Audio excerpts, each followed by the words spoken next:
पश्चिम Asia में बढ़ते तनाव के बीच भारत के लिए एक अहम राहत की खबर सामने आई है। ईरान ने संकेत दे दिया है कि स्ट्रेट ऑफ हॉर्मुज से गुजरने वाले भारतीय ध्वज वाले जहाजों को निशाना नहीं बनाया जाएगा।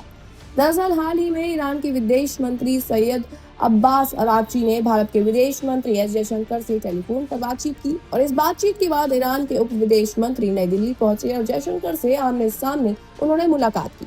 कुछ सूत्रों के मुताबिक इस बातचीत और मुलाकात के बाद ईरान की ओर से सकारात्मक संकेत मिल रहे हैं। माना जा रहा है कि ईरान ने अनौपचारिक रूप से भरोसा दिलाया है कि स्ट्रेट ऑफ हॉर्मुज से गुजरने वाले भारतीय झंडे वाले जहाजों को किसी भी तरह का नुकसान नहीं पहुंचाया जाएगा। स्ट्रेट ऑफ हॉर्मुज मध्य दुनिया के सबसे महत्वपूर्ण समुद्री मार्गों में से एक गिना जाता है, जहां से वैश्विक तेल आपूर्ति का बड़ा हिस्सा गुजरता है।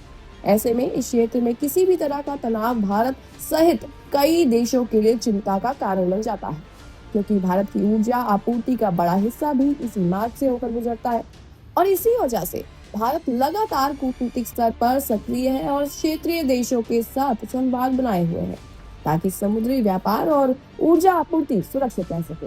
ईरान की ओर से आए इस संकेत को भारत के लिए सकारात्मक माना जा रहा है। बता दें कि स्ट्रेट ऑफ हॉर्मुज को दुनिया के सबसे अहम समुद्री मार्गों में से गिना जाता है।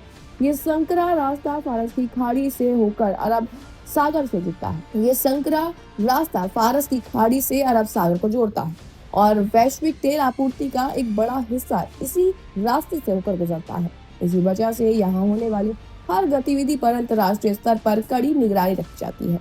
समुद्री ट्रैकिंग डेटा के अनुसार हाल ही में भारतीय जहाज पुष्पक परिमल को यहाँ के स्ट्रेट से तेजी से गुजरते हुए देखा गया। क्षेत्र में बड़े सुरक्षा जोखिमों और तनावपूर्ण हालात के चलते इन जहाजों की आवाजाही पर विशेष ध्यान रखा जा रहा है। कुछ एक्सपर्ट्स तो ये भी मान रहे हैं कि हॉर्मुज जैसे रणनीतिक समुद्री मार्ग में किसी भी असामान्य गतिविधि पर नजर रखना बेहद जरूरी होता है, क्योंकि इसका असर वैश्विक व्यापार और ऊर्जा आपूर्ति पर पड़ सकता है।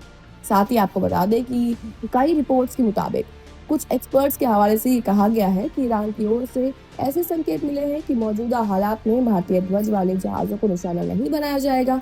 माना तो ये भी जा रहा है कि ये रुख भारत और ईरान के बीच लगातार बने कूटनीतिक संपर्कों का नतीजा हो सकता है। दरअसल हाल के दिनों में दोनों देशों के बीच उच्च स्तर पर बातचीत भी हुई है। इसी क्रम में ईरान के विदेश मंत्री अब्बास अरागची और भारत के विदेश मंत्री एस जयशंकर के बीच टेलीफोन पर बातचीत हुई। इस बातचीत को क्षेत्र में बढ़ते तनाव और समुद्री सुरक्षा से जुड़े मुद्दों के संदर्भ में एक अहम बातचीत मानी जा रही है। कुछ एक्सपर्ट्स मान रहे हैं कि भारत के साथ ईरान के पारंपरिक संबंध और लगातार संवाद की नीति ऐसे समय में भारतीय हितों की सुरक्षा के लिए महत्वपूर्ण भूमिका निभा सकती है। जयशंकर की ईरानी विदेश मंत्री से बातचीत के बाद ईरान के उप विदेश मंत्री नई दिल्ली पहुंच चुके थे और जयशंकर से उन्होंने मुलाकात की।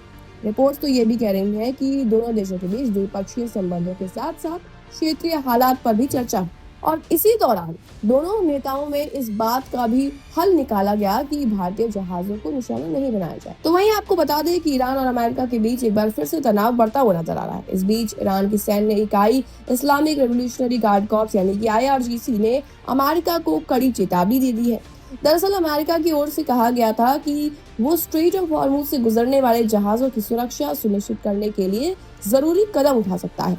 इस बयान के बाद ईरान की प्रतिक्रिया सामने आई और IRGC ने साफ शब्दों में कह दिया है कि वो अमेरिका के किसी भी कदम का जवाब देने के लिए तैयार और अमेरिका का इंतजार भी कर रहा है। ईरानी सैन्य इकाई का ये बयान ऐसे समय में आया है जब खाड़ी क्षेत्र में पहले से ही तनाव का माहौल बना हुआ है और स्ट्रेट ऑफ हॉर्मुज वैश्विक तेल आपूर्ति के लिहाज से बेहद अहम माना जाता है।